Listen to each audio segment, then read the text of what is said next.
All right. Mr. Blakemore, I'm going to start the meeting, sir. Okay. Yeah, about to start it. Thank you, sir. Appreciate it. All right, we're going to call this meeting to order. This is a regular meeting, the Commission in Chicago Landmarks. Today's date is January 8th, 2026. Happy New Year. Do the roll call of commission members. We do have a quorum, but I'm sure folks will show up later. Commissioner Blakely, Commissioner Burns, Commissioner Fair, Commissioner Ponce, Commissioner Rubin, Commissioner Tolliver, and I am Commissioner Wong. We do have a quorum. I'd like to ask anyone wishing to make a statement on today's agenda to complete a public comment card and give the card to a member of the staff. Comment cards are available at the door. As a courtesy to other individuals wishing to offer comments, we ask that members of the general public limit your statements to 3 minutes or less. When the time comes for public comment on the individual item on the agenda, I'll call names from the cards and ask you to come forward to the microphone to make your statement. Please state your name and the interest, organization, or company you represent, if any. First item on the agenda is the approval of meeting minutes of the previous meeting on December 4th, 2025. Before I request a motion, for the record, Commissioner Boatwright as well as Commissioner Jackwitz have arrived. So we do have a full commission here today. The meeting minutes were in your package. Is there any discussion? Seeing none, I'd like to request a motion. Is there a motion? Commissioner Byrne and Commissioner Rubin seconds that. All in favor, say aye. Anybody opposed? The motion carries unanimously. The second item on the agenda is the preliminary landmark recommendation for St. Paul CME Church, located at 4644 South Dearborn Street in the 3rd Ward. And Dan, the floor is yours. Good afternoon, Commissioners. I am here today with a preliminary recommendation for landmark designation of the St. Paul Christian Methodist Episcopal Church. In 2025, the Program Committee of the Commission received a suggestion for landmark designation for this building from Reverend Curly Adams and other members of the church congregation. For orientation, the church is located at 4644 South Dearborn Street in the 3rd Ward and Grand Boulevard community area. Alderwoman Dowell is supportive of the proposed designation. For some context, here is a close-up map and an aerial showing the building's siting at the northwest corner of West 47th Street and South Dearborn Street, just east of Metro's Rock Island Railroad tracks and the Dan Ryan Expressway. The proposed designation includes the church building, but excludes the attached education wing that I will show you in subsequent slides. Staff recommends that the St. Paul CME Church meets 3 criteria for Chicago landmark designation, including criterion 1 for heritage. St. Paul CME Church is part of the Christian Methodist Episcopal denomination, a historically Black Christian denomination founded by formerly enslaved people in the southern United States in 1870, 5 years after the Civil War ended slavery. Known originally as the Colored Methodist Episcopal Church, the denomination traces its origins to a split in the Methodist Church in the South over the slavery issue, and it expanded greatly during Reconstruction and along with the early phases of the Great Migration to major cities across the country. Organized in 1907, St. Paul CME Church is the oldest Christian Methodist Episcopal congregation in Chicago. The founding of the church occurred as part of a plan to establish a CME mission in the city by church leader and co-founder Bishop Isaac Lane. In partnership with Georgia native Reverend John H.T. Walls, pictured at left, the St. Paul CME congregation was established in Grand Boulevard and the burgeoning Black settlement of Bronzeville.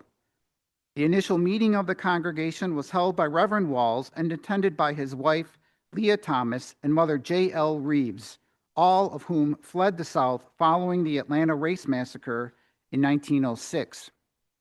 In 1910, the trustees of the new congregation purchased the frame church building pictured above from the Emmanuel Society of the United Evangelical Church, located at the site of the present church. The St. Paul CME congregation worshiped in this frame church for 7 years, growing to an astonishing 1,000 members. By 1917, when St. Paul outgrew the frame church, the congregation embarked on building the present structure in the Tudor Revival style.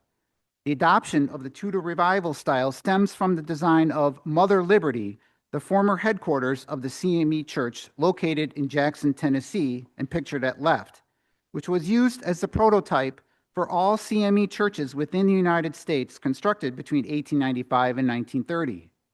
As for St. Paul, it was constructed in 2 phases. The first phase, commonly referred to as the basement church, was constructed in 1917 and encompassed the first floor and basement. By 1920, St. Paul paid off its first mortgage for this first phase and began plans to construct the upper floor auditorium, which is completed in 1925 and is pictured above in the historic image at right. For nearly 120 years, St. Paul CME Church has played a pivotal role in supporting its congregation and the community it is part of, even as that community underwent massive transformations, both physically and socioeconomically. In 1962, the Robert Taylor Homes, a public housing project, was constructed on 92 acres of land immediately adjacent to St. Paul. The Taylor Homes were a series of 28 high-rises housing 27,000 residents approximately.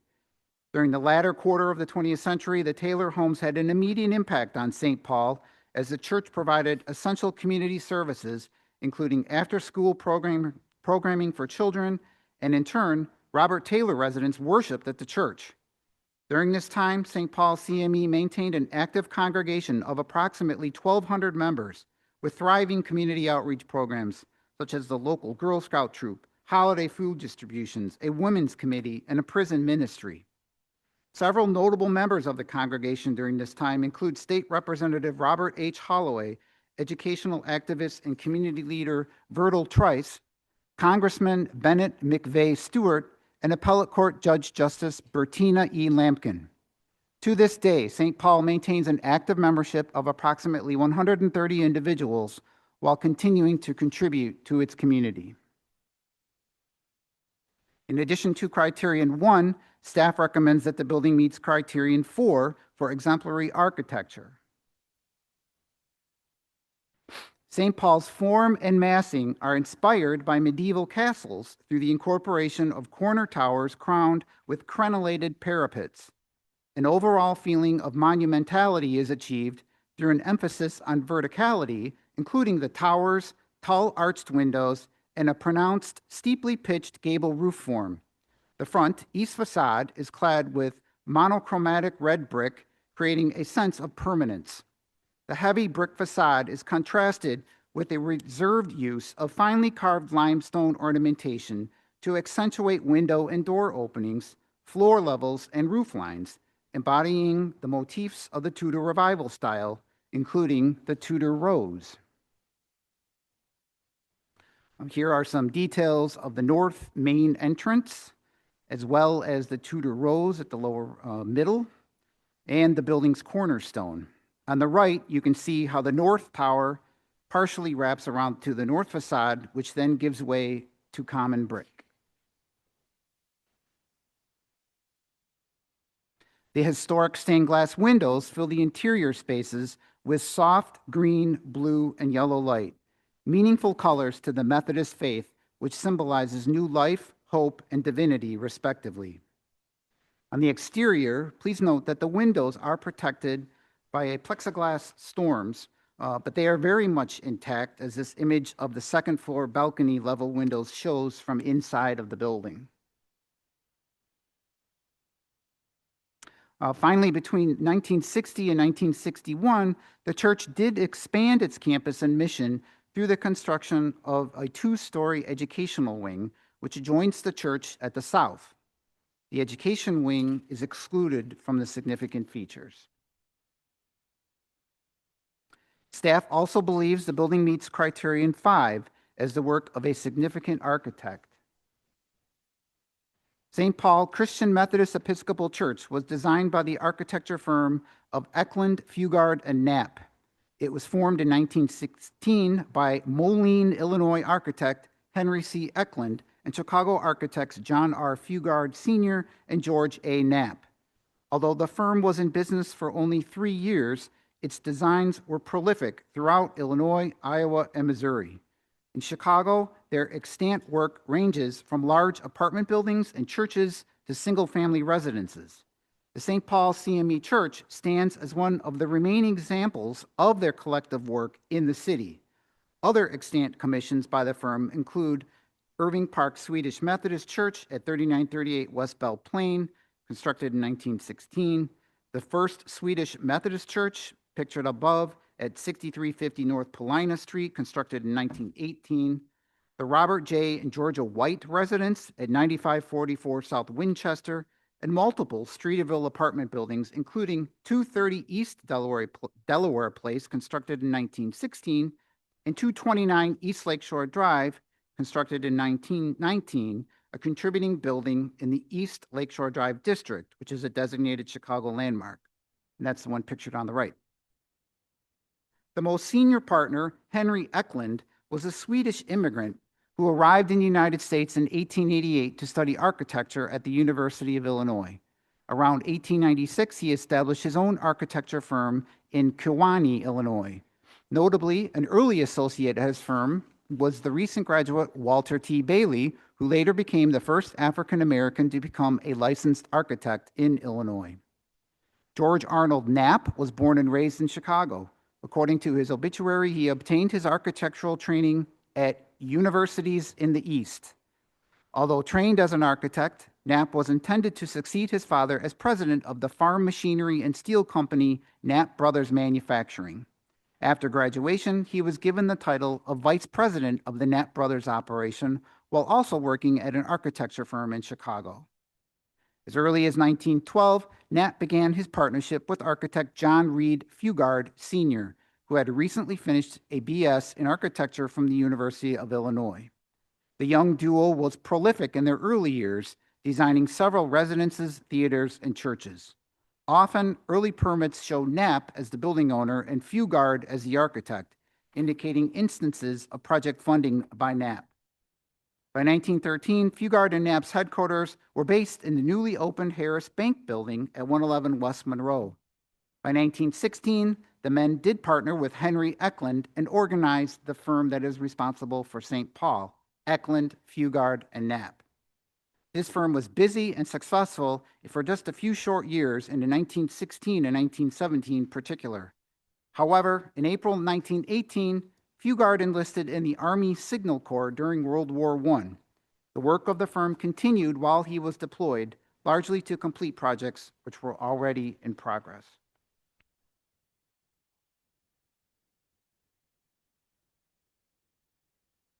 Advancing.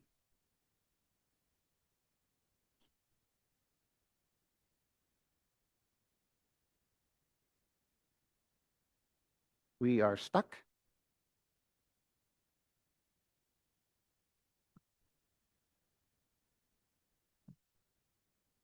So I will proceed. In terms of integrity, we recommend that the St. Paul CME Church meets this criterion as well.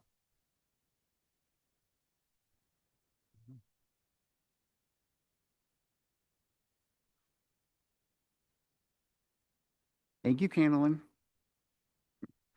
St. Paul retains its historic location, exterior design, materials, and workmanship. Over nearly 120 years, the St. Paul congregation has served as stewards of the building and preserved the original design and character-defining features of the church. On the main east exterior, minor alterations have occurred at the first floor with the replacement of some historic stained glass windows at the projecting bay. That's the lowest level. While the two-story educational wing has obscured the original south facade, The addition was set back from the front facade, and the original stained glass windows at the south facade were left in place. Within the interior of the church, minor alterations and improvements were undertaken in 1968, including new interior finishes in the first floor and basement spaces, as well as the installation of acoustical ceiling tiles in the auditorium.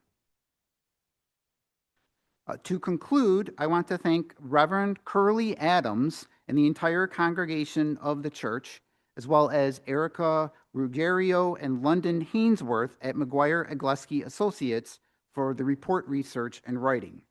In terms of the significant features, we recommend that they be preliminarily all exterior elevations, including roof lines of the building, while the 1960s education wing is excluded from the significant features. You have a preliminary recommendation to that effect. And I do want to say, I know that Reverend Adams very much wanted to be here, but he did have an out-of-town appointment that he told me about, but he did send a representative from the church. Yolanda is here. Thank you, Dan. Does the commission have any questions for Dan this time? Having none, would the representative like to make a few statements? Please. Good morning or afternoon. And I am the vice chair of the steward board of St. Paul CME Church. And Pastor Adams regrets that he was unable to be here today. He had a prior conflict. But I did have a message from him, if that's okay to read. Okay.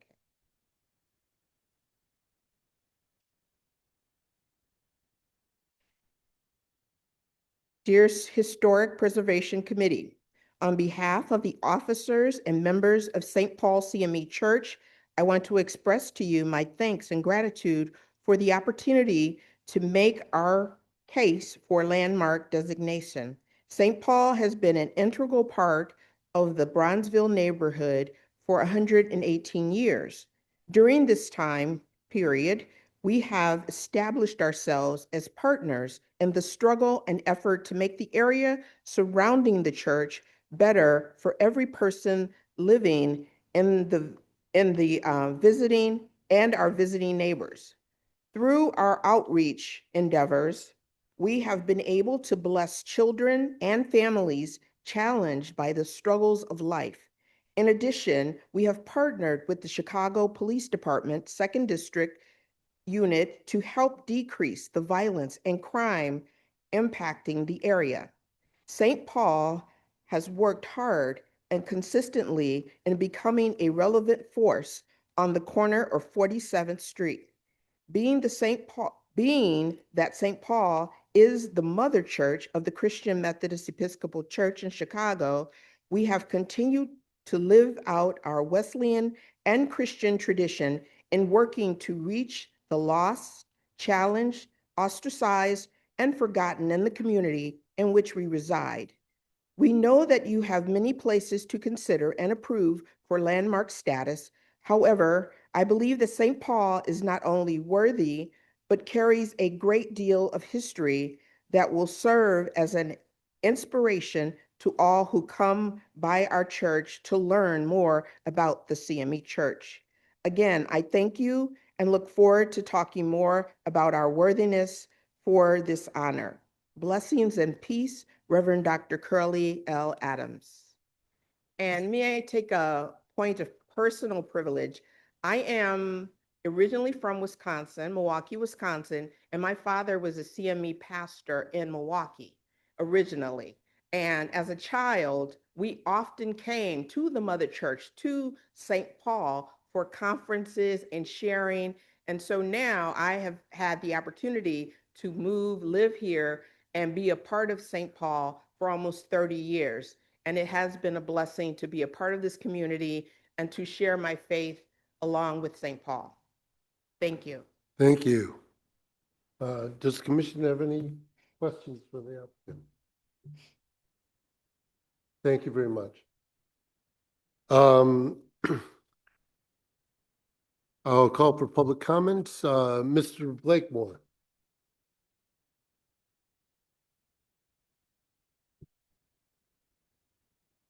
It's a sad day today. This church used was in the Black community. These projects, Robert Taylor, they, uh, these projects are gone. And what is happening at our historical churches throughout America? The people have left the church. It's an old saying, the church has become a whoring bride of Christ, the church. So it's a building. Where are the people? If I was just so upset to know that Christmas down in Fort Worth, Texas, St. Andrew Methodist Church, historical, but they didn't have any Christmas program for the children. For the children. The church is the whoring bride of Christ. That's not the same community. It's Boozy now. It's Bronzeville. Now, I would like to visit this church and see how many young people are in this church. It's dead. The people are gone. But these old reverends, and a few of them are still sticking around, even in the Catholic churches now. 2 or 3 churches have to come together to make one. And now they're making the church of affordable housing. There's something wrong here. There's something evil here. The whoring bride of Christ, the church. Now, if I ask this lady, well, how many attended your Christmas program? How many children do you have? Tell me about your youth outreach. That neighborhood is not the same. And Pat Dow said that I don't want a lot of affordable housing. Now she wants affordable housing because a lot of these churches, they're now converting them into housing. So I'm sad. It's very sad to where are the children? Your outreach program to the young people. The projects are gone. I bet some money if I attended that church Sunday, I would see something that egregious that I wouldn't want to see. How many young people is dying? The church is dying. The death of the Black church, the whoring bride of Christ. Thank you, Ms. Blakemore. Nobody else has signed up to speak. Is there any further discussion on this item? I'm not going to ask you to respond to that. Thank you.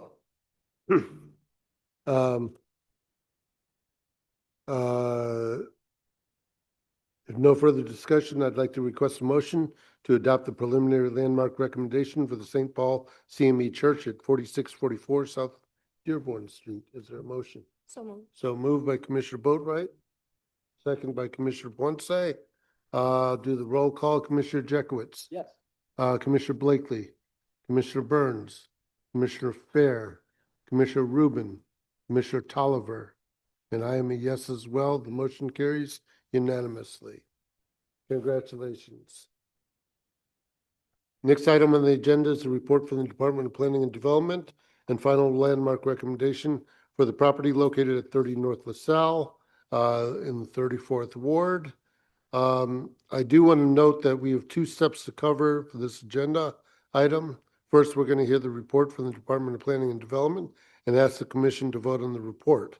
After this, I'll call on Matt Crawford for the final landmark recommendation and ask the commission to take another vote on the recommendation. And so, Commissioner Boatright. Sure, thank you. All right, so 30 North LaSalle. Great. 30 North LaSalle is in the heart of the Loops Financial District, and it's one of a group of buildings there that's being repurposed with support from the city's LaSalle Corridor Revitalization Initiative, which aims to convert underutilized office buildings into mixed-income residential spaces with assistance from public funds. The 44-story office building was constructed in 1974. Like other aging office buildings on LaSalle Street, it has experienced significant vacancies in recent years. As of mid-2025, more than half of its leasable space was vacant. Next slide, please. Golub Real Estate Corporation recently purchased the building, and as this rendering shows, their plan to convert the building to a combination of residential and office floors. The $132.5 million investment will be supported by $57 million in tax increment financing, which was introduced to City Council in December. Floors 2 to 18 will be converted into 349 apartments, of which 30% or 105 units are planned as affordable for households earning an average of 60% of the area median income, fulfilling a priority of the LaSalle Corridor Revitalization Initiative. Floors 19 through 44 will be upgraded and reoccupied with office and other commercial uses. In addition to the landmark designation initiated in December, the Landmarks Commission approved a Class L property tax incentive to support improvements to these office floors through a 12-year real estate tax reduction. 30 North LaSalle is one of 6 adaptive reuse projects within DPD's LaSalle Corridor Revitalization Initiative. Collectively, these projects represent more than $900 million in investment involving more than 2 million square feet of converted space and 1,765 units of mixed-income housing. DPD undertook the LaSalle Corridor Revitalization Initiative to better prepare the loop for the future. Landmark designation of 30 North LaSalle reflects that commitment.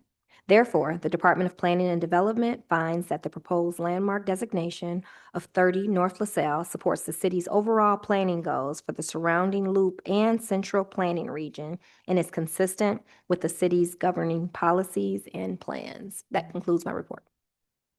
Thank you, Commissioner Boatright. Does the commission have any questions for Commissioner Boatright?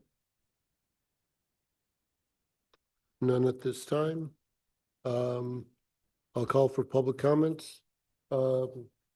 Blakemore, you signed up for this?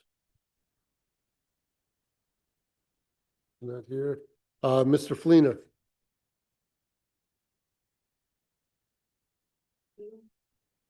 I am David Fleener. I last appeared here 10 years ago when filing for landmark status for the Mies Design Promontory Apartments. Thank you for granting that status, although we're still waiting for our plaque.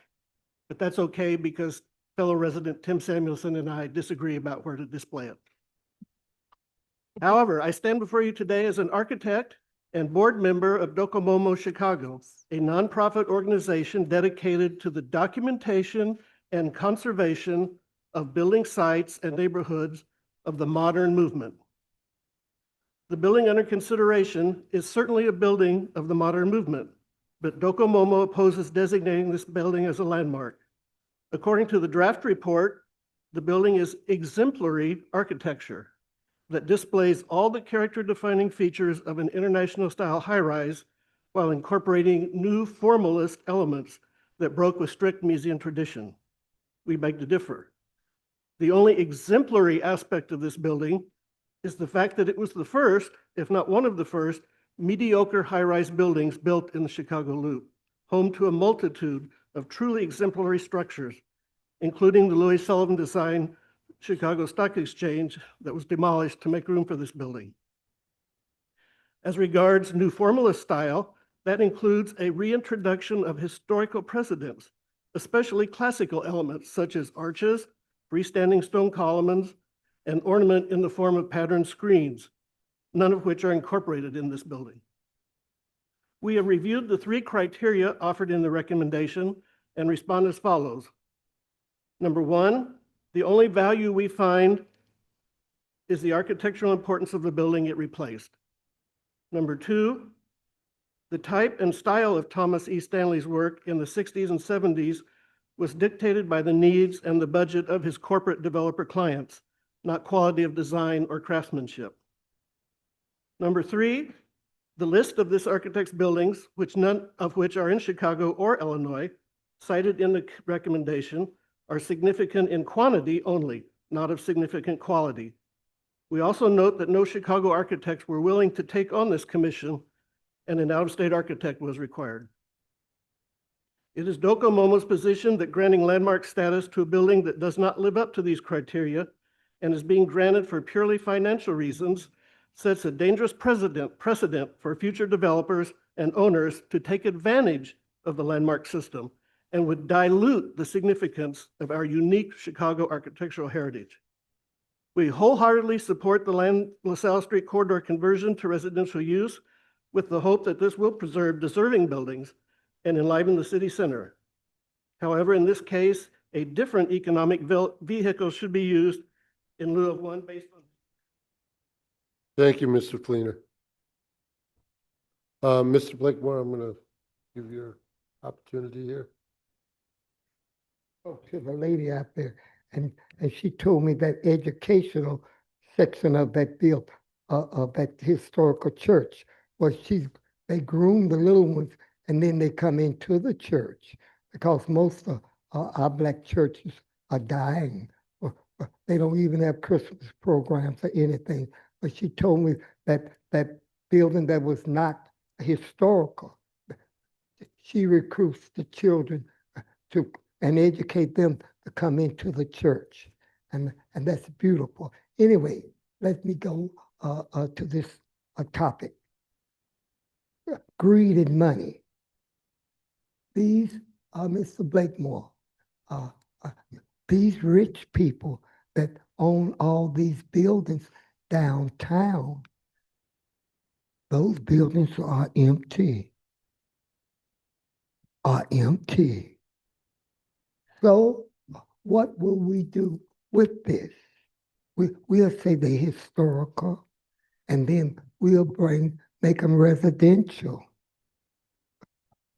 for profit. Not so much about historical landmarks. It's about the money. And some of them you can't convert. The elevators are not in the right place. And the ventilators, and it's something what one would do for money. The root of all evil, for money.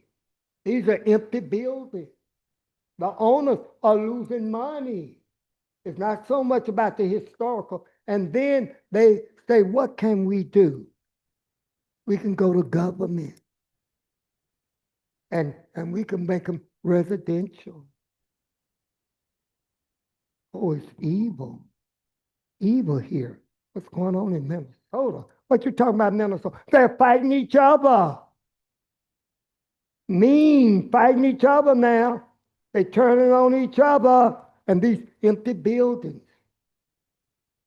They losing money. What group of people own those buildings? What are the races of people that own those buildings? What other race of people finance this country? Who's losing money? It's all about the money, greed, corruption, fraud, and abuse. That's what's going on here with these so-called historical buildings.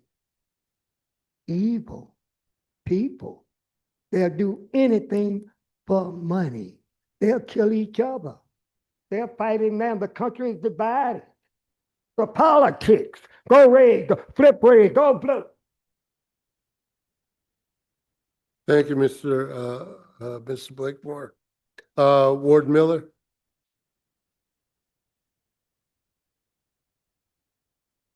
Good afternoon, Mr. Chairman, Commissioner Boatwright, and members of the Commission on Chicago Landmarks. I'm Ward Miller, the Richard H. Driehaus Executive Director of the nonprofit group Preservation Chicago. We offer testimony before you today as the Chicago Landmark designation of 30 North LaSalle, noting the history of the site in relationship to the efforts to save Adler and Sullivan's Chicago Stock Exchange building and the formation of the longstanding preservation movement in Chicago and elsewhere. This designation will further cement the many efforts in the national story and legacy to save a seminal building by Adler and Sullivan, to which half a century later, many of us still mourn its loss and demolition. The designation also reflects the important efforts to revision and reimagine Chicago's historic built environment. This is all critical to maintaining a healthy and prosperous central area. And the designation is a tool here towards these outcomes. We also recognize the city's findings on the replacement structure by Thomas Stanley at 30 North LaSalle, highlighted in the presentation before you today. We at Preservation Chicago find the historic advocacy events relating to 30 North LaSalle Street site one to remember foremost, with this designation as an important component of this landmark designation and this new structure on this site. We would also implore both the city and this Commission on Chicago Landmarks to consider also protecting the Chicago Stock Exchange Trading Room and the Chicago Stock Exchange Terracotta Arch, both located at the Art Institute of Chicago. This noting its relationship to 30 North LaSalle, just a short distance away, such a designation would further emphasize the importance of the Chicago Stock Exchange building, its loss, and its relationship to Chicago and the world. As the Art Institute of Chicago seeks expansion of their facilities, the Chicago Stock Exchange Trading Room may be facing a very uncertain future. We at Preservation Chicago are of the strong opinion that both the historic trading room, removed from the Chicago Stock Exchange building as it was being demolished and relocated to the Art Institute by John Vinci and Lawrence Kenny and others with the support of the Heller Foundation, along with the Grand Entry Arch, also reconstructed at the Art Institute, should be also given Chicago landmark status. Realizing the potential of the seminal room, we are also requesting that the City of Chicago and this commission consider these components as significant features to the 30 North LaSalle Street designation or within a separate Chicago landmark designation to follow. Thank you so much. Thank you, Mr. Miller. Nobody else has signed up to speak in this matter. Is there any further discussion on the matter? If not, I'd like to request a motion to accept the department's report for 30 North LaSalle. Is there a motion? So moved, Commissioner, and second by Commissioner Chekowitz. Thank you. Do the roll call. Commissioner Boatright, Yes. Commissioner Blakely, Commissioner Burns, Commissioner Ponce, Commissioner Rubin, Commissioner Tolliver, and I am a yes as well. The motion carries unanimously.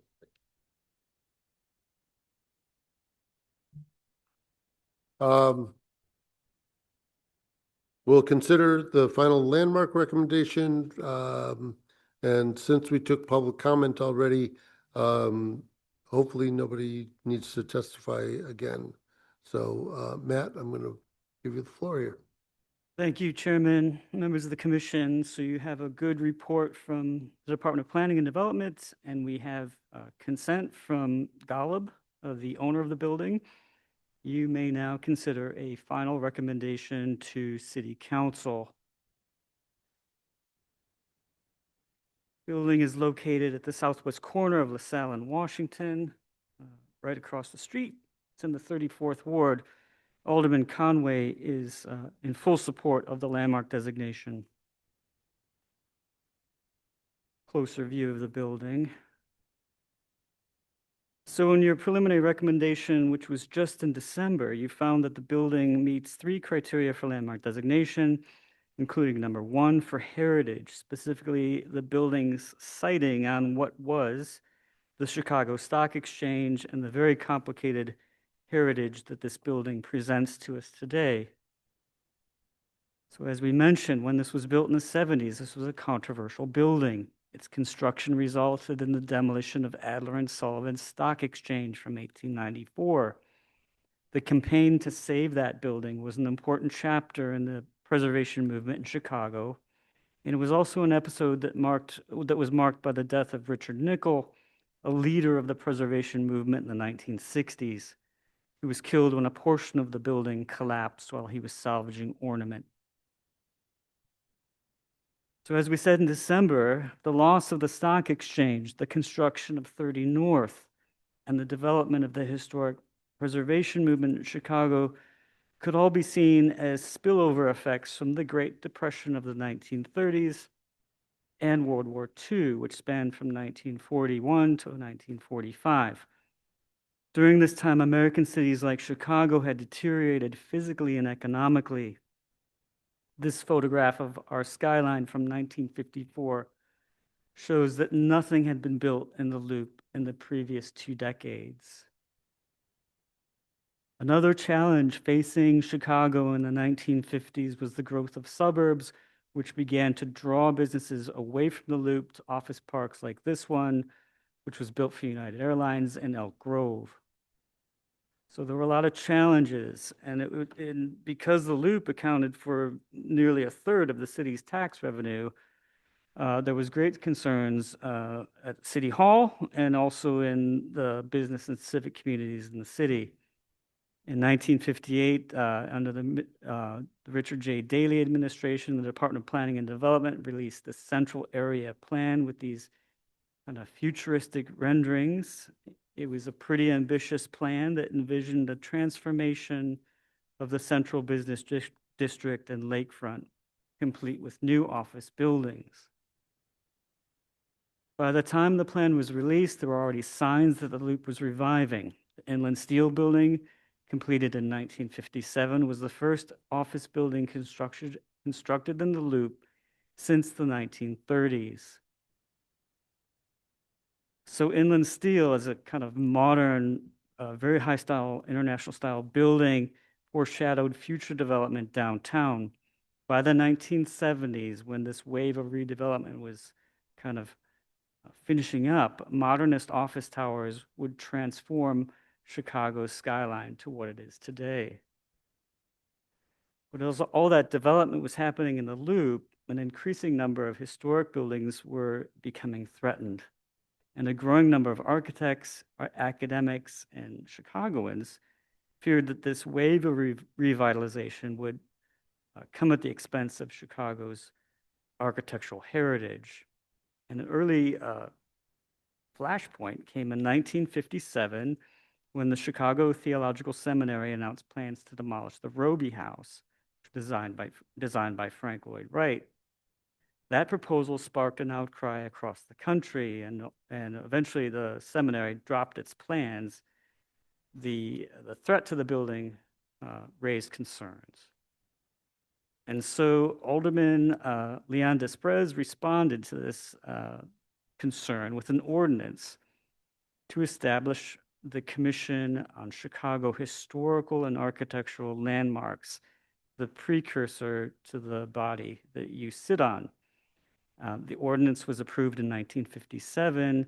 It authorized that first commission to designate buildings as landmarks, but it stopped short of giving the commission and the city power to regulate changes or stop demolition. So into this legal limbo that the Garrick Theater landed. It was one of 39 landmarks identified by the first commission. Designed in 1892 by Adler and Sullivan as the Schiller Building. Like many Loop buildings, it struggled to find tenants after the Depression. Movie operators Balaban and Katz purchased the building in 1957, and in 1960 announced plans to demolish it, citing financial losses. They planned a parking lot. Opposition to the demo was led by early preservation advocate and photographer Richard Nichols, shown here on the sidewalk picketing the demo.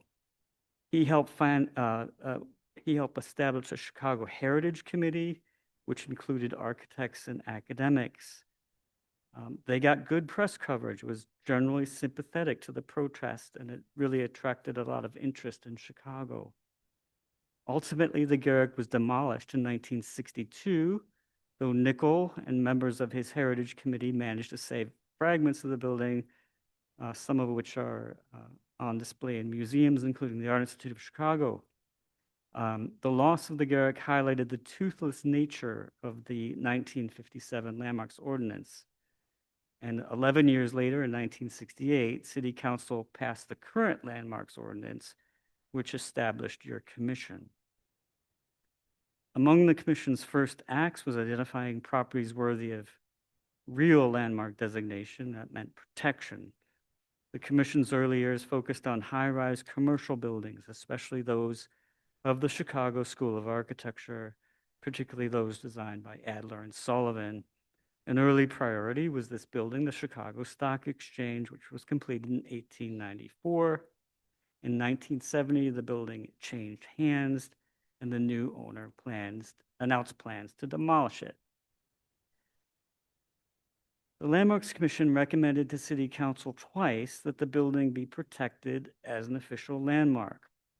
Help came also from the newly formed nonprofit organization, Landmarks Preservation Council, now known as Landmarks Illinois, and a special committee appointed by Mayor Daley to explore options to save the building. It delayed demolition for more than a year. Ultimately, City Council rejected the commission's recommendations for landmarking.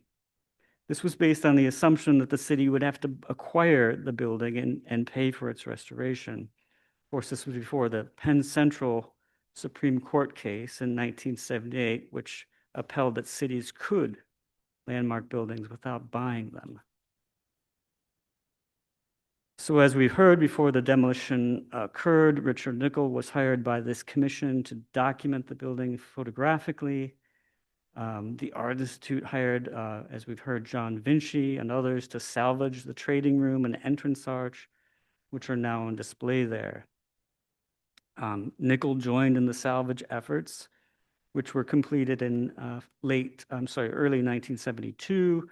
A few months later, he went back to salvage on his own and was killed in a partial collapse of the building. So it is, as we've heard, 30 North LaSalle is a complicated and controversial building. In this way, it shares similarities with other designated landmarks that convey complex and challenging aspects of the past. As we've seen, there's Robert's Temple, which was the location of Emmett Till's funeral, the site of Fort Dearborn, which marked the arrival of Europeans and the ultimate displacement of Native Americans in Chicago, and then in Hyde Park, the site of the first controlled nuclear reaction, which brought us atomic energy, a blessing and a curse. So in addition to all this complicated heritage, your preliminary recommendation found that 30 North LaSalle meets criterion 4 for architecture. The building is nearly square in plan, 9 bays along its north and south facades, and 8 bays along its east and west facades. At street level, the building steps back to create some plazas on Washington and LaSalle Street. It's primarily an international style office tower. Character-defining features of the style include the rectilinear massing, emphasis on broad, very planar walls, complete absence of ornament and color, and the use of a glazed curtain wall. So there are aspects of new formalism too in the design, and they're just aspects. They're not dominating the character of the building. Here's a detail at left of the building in question, and right, Mies van der Rohe's approach to international style. And you can see the contrast here. For 30 North LaSalle, you've got this emphasis on the vertical columns, which are clad in metal panels for emphasis, and the floor plates are set back behind spandrel glass. So that reduces the horizontal reading. And that's completely opposite to what Mies and his disciples were doing. You can see at the photo on the right of the IBM building. Another aspect of new formalism is the use of stone, highly polished stone, and some color that you could see in the lobby. The granite was a clear departure from modernist office buildings in Chicago designed by Mies and his followers. They strictly limited their exterior to glass and steel. That was it. You could see the difference between 30 North LaSalle and the Harris Bank by SOM from 1960. So 30 North, we believe, is a transitional design, kind of standing in between the pure international style on the left and a more complete expression of new formalism on the right. All of these are Chicago landmarks. In addition to heritage and architecture, we found that the building was significant as the work of Thomas E. Stanley. He was a prolific Dallas-based architect who was bringing modernism to Texas and some smaller mid-American cities when others were not doing that. One question that came up in December was about how many of Stanley's work have been formally recognized as historically significant. I'll show you one building that's a City of Dallas landmark. That's the only one that we could find that is locally designated. 7 of his buildings are actually listed in the National Register. 5 are in Texas. There's 1 in Missouri and 1 in Nebraska. Stanley was born into poverty in North Carolina. He was raised by his grandmother and had showed some, interest in art as a kid.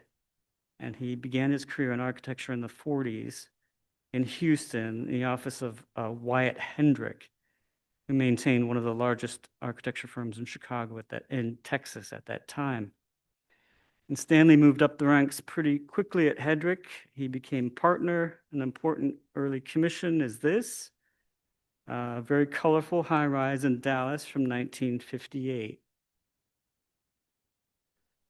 Another important and colorful design by Hendrick and Stanley is the addition on the left in this photo to the Fidelity Union Life Complex in Dallas. The facade is composed of Kasota limestone, green granite, and ribbed windows. This is the building that's a designated City of Dallas landmark. It's also listed in the National Register.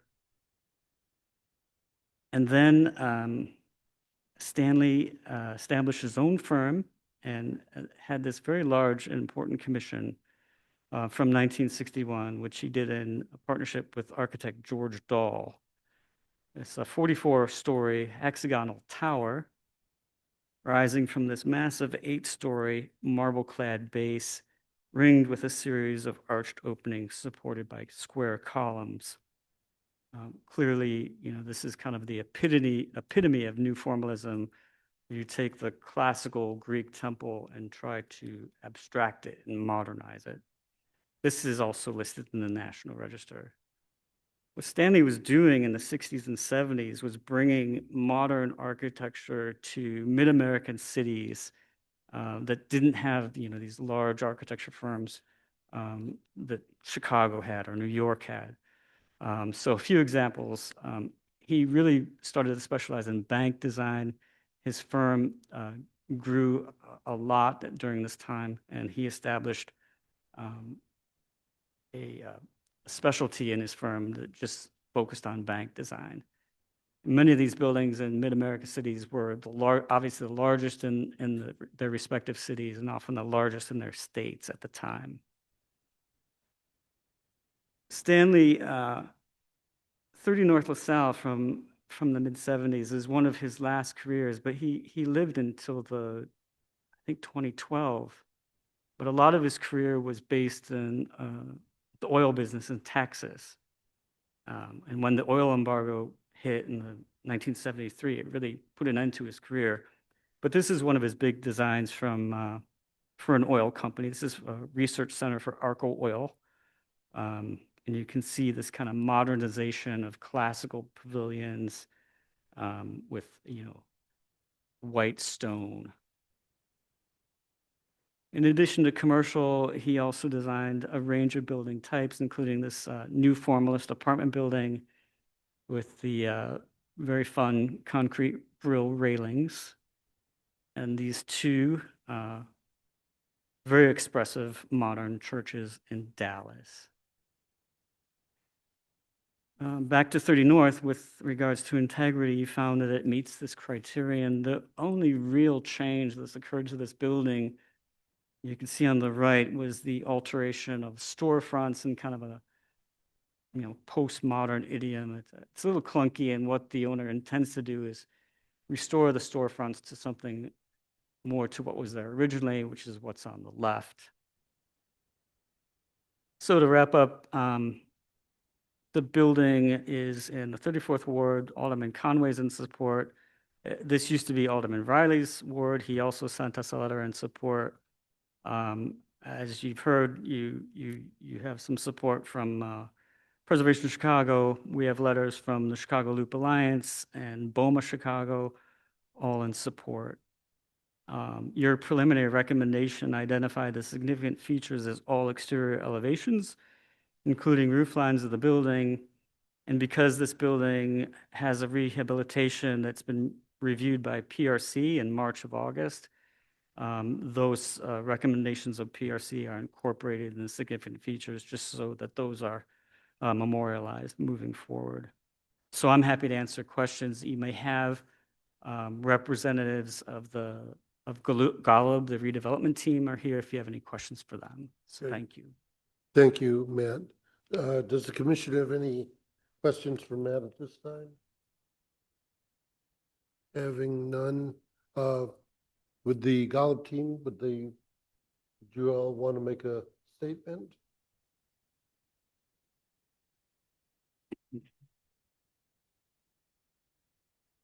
Thank you. Thank you for the opportunity to speak today.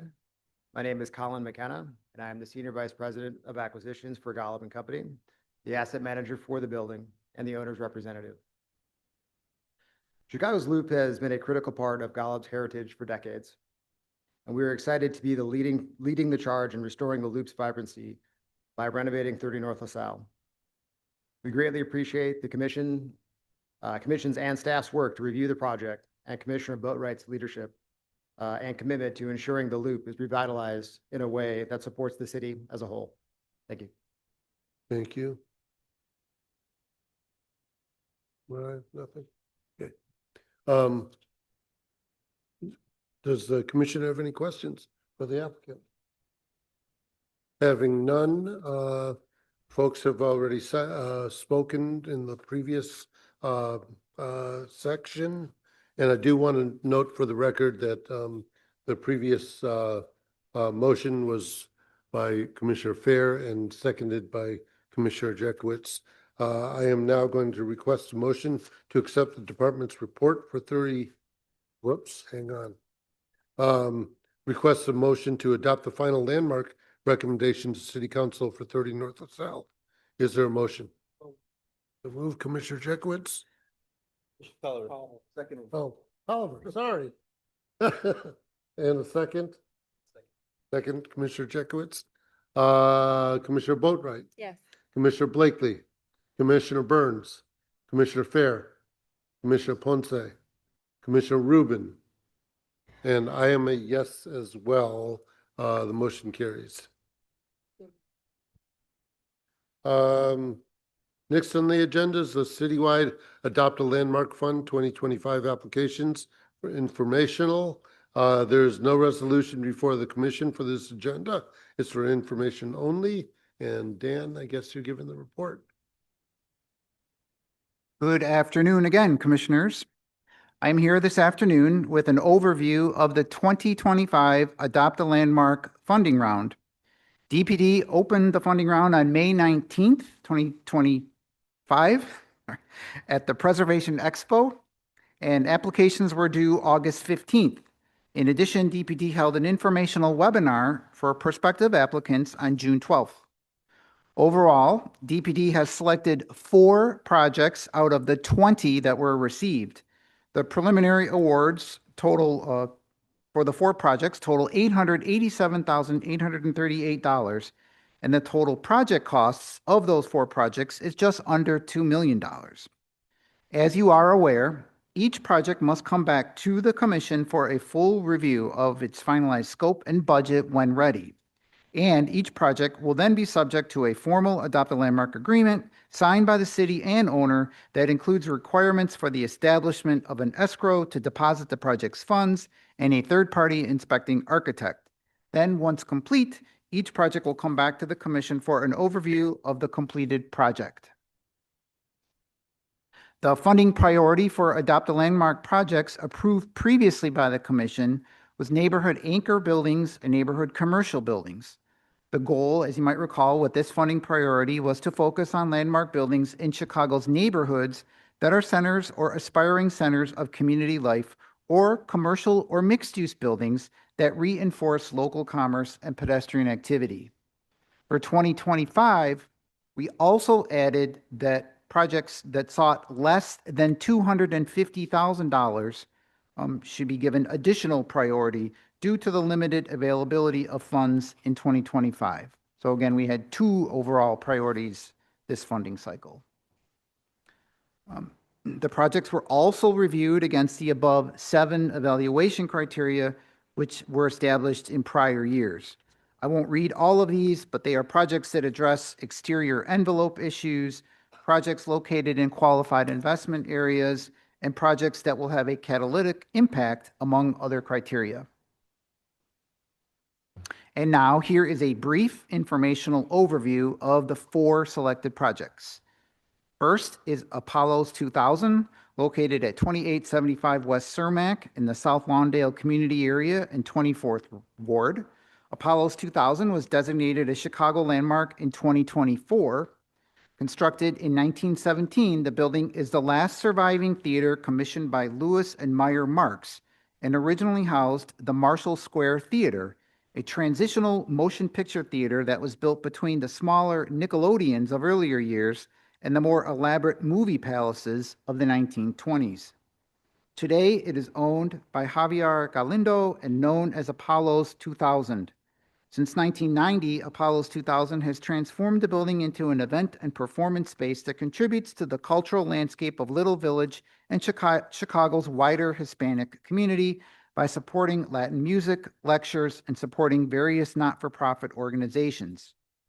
Based in part on a condition assessment completed in 2022 by WSP, the proposed Adopt a Landmark project consists of addressing deteriorated exterior masonry conditions that will include terracotta repair and replacement, brick parapet repair and lintel replacement, as well as a separate blade sign replacement. The preliminary Adopt a Landmark grant for the project is $249,000, while the overall budget is approximately $1.1 million, which does include significant electrical upgrades that have largely since been completed. Next is the Pierce Arrow Auto Showroom located at 2420 South Michigan Avenue and a contributing building in the Motor Row Landmark District near Southside Community Area and 3rd Ward. Motor Row was designated a Chicago landmark in 2000. Constructed in 1909 and designed by Jenny Mundy and Jensen, the subject building was the local showroom home to the Pierce Arrow Auto Company, an early U.S. automaker active between 1901 and 1938 and based in Buffalo, New York. Since the early 1980s, the building has been owned by the Rutsky family, and it currently houses Marilyn Rutsky's family advertising business. The proposed Adopt a Landmark project consists of addressing significant masonry deterioration and wall displacement that will include repair, replacement of the primary facade's terracotta, as well as lintel replacement, parapet rebuilding, and tuck pointing. The preliminary Adopt a Landmark grant for the project is $240,000, while the overall project budget is approximately $405,000. Next is the Epworth Church building located at 5253 North Kenmore in the Edgewater community area in 48th Ward. Epworth Church was designated a Chicago landmark in 2023. Epworth Church consists of a church building completed in 1891 and a community house addition completed in 1930 by a Methodist congregation. Located in Edgewater, when that community was initially a suburb of Chicago, architecturally the church is, if not unique, a rare example of fieldstone architecture in Chicago that uses uncoursed granite boulders in its wall construction. Today, it is owned by the Barakah Muslim Association of Greater Chicago, acquired in 2023. Barakah is planning to convert the building into a mosque and community center while preserving the building's significant features. The proposed Adopt a Landmark project consists of a complete shingle and flat roof replacement, new gutter and downspout work, and soffit and fascia repairs that will address significant interior leaking.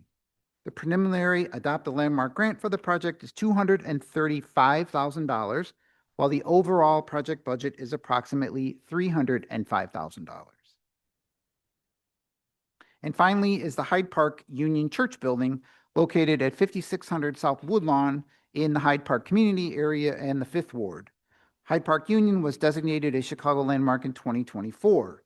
Built originally in 1906, with the education wing coming in 1926, it was designed by architect James Gamble Rogers in the Richardsonian Romanesque style. The building's proximity to the University of Chicago has made it a sanctuary for academics for over a century, starting with William Rainey Harper, the university's first president. Today, it is still owned by Hyde Park Union Church, where it continues to be a community anchor and house of worship. After the recent completion by the congregation of the tower's re-roofing, masonry, and window work, a $500,000 investment which addressed interior leakage issues, the proposed Adopt a Landmark project consists of the repair and replacement of a low-slope roof of the structure's education wing, which is also experiencing leaking. The overall project plans to ready the flat roof for a community solar panel initiative. The preliminary Adopt a Landmark grant for the project is $163,838, while the overall budget is approximately $174,850. And that concludes my presentation. Thank you. Thank you, Dan. Next item on the agenda is the Permit Review Committee report, and Commissioner Jackwitz. Thank you, Chairman. The Permit Review Committee reviewed 5 projects at the December 4th, 2025 meeting. All 5 projects were approved with conditions. The report summarizing the scope of the proposed projects and the committee's decisions was included in your packets, and this report is for your information and for the record. Thank you. Emily?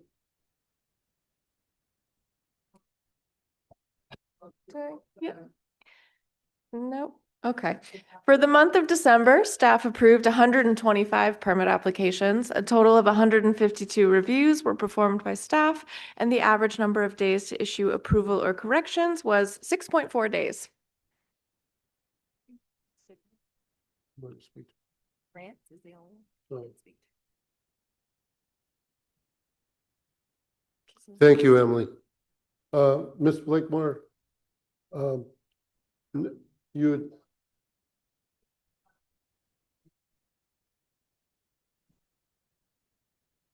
yeah, there were 2 I had requested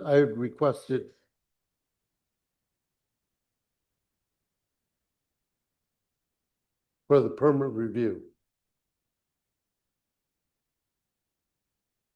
Oh, yeah, do you want to speak on the permit review?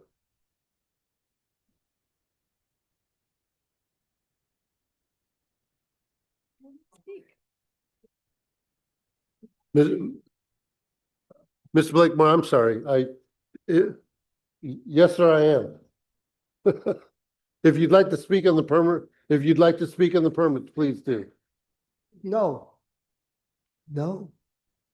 It was deliberately.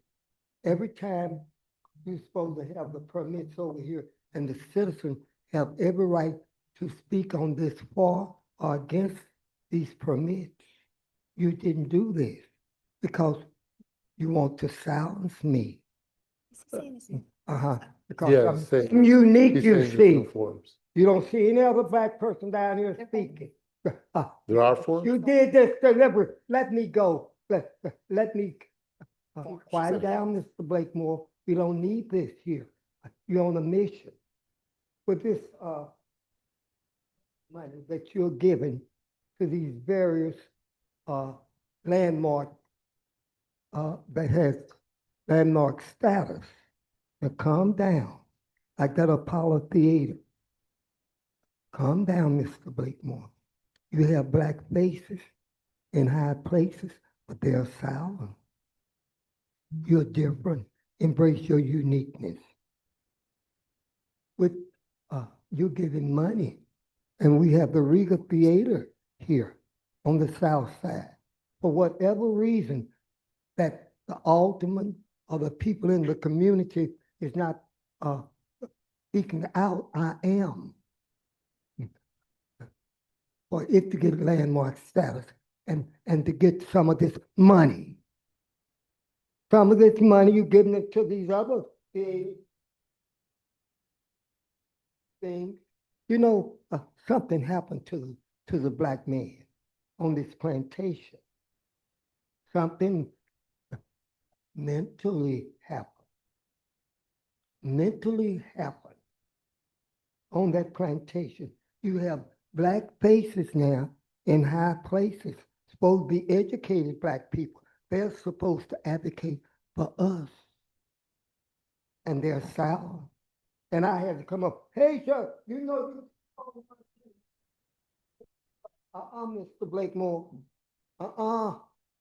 racism is alive here. It's alive here. Now, for whatever reason, that the Regal, that young lad don't know how to advocate for it. For whatever reason. I watched this took money and making these rich, use the race card. The Jewish people downtown making, those buildings are empty. Empty. So the government gonna come in and help them. Who's gonna help the black people but other black people? And that's what I'm advocating for. I'm advocating that some of that money go to the Regal on 79th and Stony Island. Now, if everybody else is quiet, that's on them. And there's something wrong with the black man. Something happened mentally. A mental breakdown on that plantation. So you have high black faces in high places turning black people out. I'm through. I'm not going to speak anymore today because it's very upset. Thank you, Mr. Blakemore. There being no further business, I'd like to request a motion to adjourn. Is there a motion? So moved. So moved. Commissioner Boatright, is there a second? And second, Commissioner Ponce. All in favor, say aye. Aye. All, anybody opposed? Motion carries unanimously. Commissioner Jackowitz. Permanent Review Committee will begin at 2:05.